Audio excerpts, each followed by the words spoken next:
What's happening, everybody? Welcome back to another video. iOS 16 beta version officially got released for public, and MKBHD recently uploaded a video on it. I usually make my own videos about these topics, but in this video, we're gonna react to MKBHD's video, because why not? Let's get started.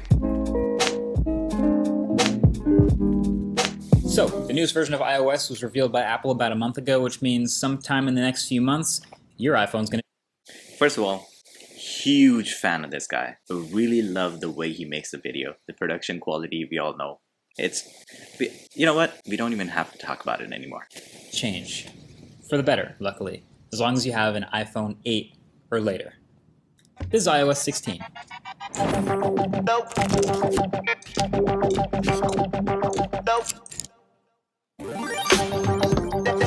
Oh! Whoa! What? Mr. Marques, what?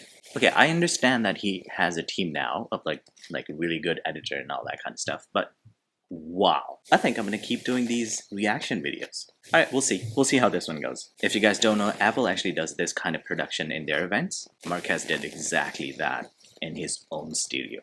And comparatively, it's... wow. That's all I'm gonna say. You know what? Let me watch that again. Just for the sake of it. Okay, that was so sick. Sometime in the next few months, your iPhone's gonna change. For the better, luckily. As long as you have an iPhone 8 or later. This is iOS 16.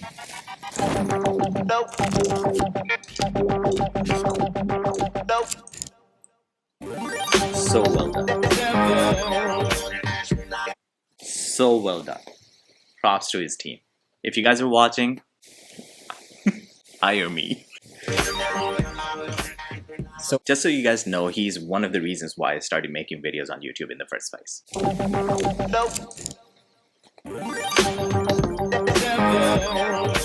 Okay, motion design, very good. So I've had the beta for iOS 16. Okay, so we all know how the logo has come a long way, and I think it's going in the right direction. It's not on the screen for that long, exactly what Apple does. I'm loving it. His team has this thing going on where the set has Easter eggs, and a lot of people in the community that he has built figure it out all the time. I'm not one of those guys, so I'm not going to talk about that. But it's not stable enough to make your main just yet, just warning you. But there's a lot of good stuff here, some of which Apple did talk about on stage, some of which they didn't. Either way, this is the 5 best. The zoom in, zoom out, I learned it off of his videos. Really cool. Love it. Features in iOS 16. So number 5, the ability to edit and unsend messages. So I realize I've only been asking to do this on Twitter, but apparently people have wanted this for iMessage too. So now you can long press a message you send, and for up to 15 minutes after you first send something, you can edit and then type what you actually meant to send, and it'll revise to whoever you sent it to. Or if you're just so disgusted with what you originally sent, you can actually unsend a message completely, which is pretty sweet. If you do either of these things, the other person will see that it was edited, but won't see the edit history. And if you undo send, it just leaves an alert in place for both people. By the way, just as a heads up, if you go to try this feature with someone who isn't on iOS 16 yet, it won't work. So they won't see the edit on their end or the undo on their end. Makes sense. Makes sense. If you guys didn't know, I actually have iOS 16 on my phone. I'm gonna try it out right now. Okay, I have sent myself this Eid Mubarak text. I'm gonna try and press and hold on it. Yeah, since it's been over 15 minutes, I cannot edit that. But the message that I just sent myself, if I hold on to it, there's the edit option. Yep, it lets me edit whatever I want. And delivered. And if I hold on to it, I can still edit on top of that edit. That's cool. And if I do that again, where is the unsend? Okay, unsend button, and poof. Oh wow, it's gone. Like as if it was never there. All right, let's continue on. Initially sent, you've been warned. But that brings us to number 4, which is live objects. Now, I think I gotta just sort of rewind just a little bit so you can understand, or at least fully appreciate how amazing this is with his props, the background, for everything is so good. Like, I love it. I love it. Text in it, and it immediately recognizes that text and lets you interact with it. Lets you copy, paste it somewhere, etc. iOS 16 also adds live text in. Whoa. So now you can copy. Yeah, it's recognizing faces and text as well now. See that option? Damn! You can copy all or copy it right from the actual live camera feed. Videos, so if you pause a video on a frame with text somewhere in it, you can lift that text from inside the video that way. But the cherry on top is now, in a photo with a subject and a background, you can long press and literally lift any object out of a photo to copy and paste into whatever you want. Messages, for example. So it erases the background, does all the masking for you, and does a surprisingly good job for a literal 1 second background delete. Okay. So now you can copy text from pictures as well as video frames. Amazing. Also, so if you have a photo of somebody, you can simply tap and hold it, and okay, I love the animation. It sends this electric signal throughout the subject, letting you know that this is the part of the subject that we're about to crop out. Like literally, I've been able to crop myself out just like that. And I'm going to go back and drag myself over to the message. Okay. It's not a perfect job, I would say. I guess it depends on the details in the picture. So if the picture has a lot of details, then you would see all these, like not so clean finish. For example, you can see this one right here. Actually, I'm going to show it to you right here.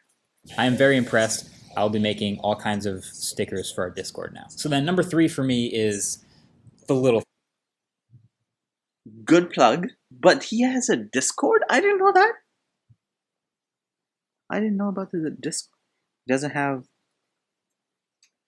have a link to his Discord. I'm not familiar with Discord a lot, so I like that the weather app finally shows you individual daytime forecasts now. It's crazy that it took them buying dark sky to... Agreed, 100%. One of the issues that I was having with iPhone weather app, and that's why I never used it. Okay. It has a lot more details on it now. So I can go by day. Okay. Within the day, I can see exactly what time, expected weather conditions. Good. At the bottom, where you can pull up a slightly refreshed Spotlight search UI. Pops up from the bottom now, and I use Spotlight all the time, so I noticed this right away. Okay, so as I told you guys, I already have the iOS 16. I've been trying it out. Yep, there is the search bar right at the bottom now. Instead of swiping down and kind of accessing it, you can press that and access it like this. I like that the things you order with the Apple Card will start showing up in the Wallet app itself. So if you keep track of everything there, then RIP to some package tracking apps. And I know a lot of people that... Okay, good information. I have never tried Apple Wallet yet. The reason behind is if I link it to my iCloud and my kids end up using some kind of application purchase, I don't want to go through the hassle of getting the refund on it and all that. Like the iPhone finally has a haptic keyboard. It is one of those things that Android has had for so many years. iPhone has a... Okay. Agreed. Android had it forever. Decade at this point, right? Probably since the beginning.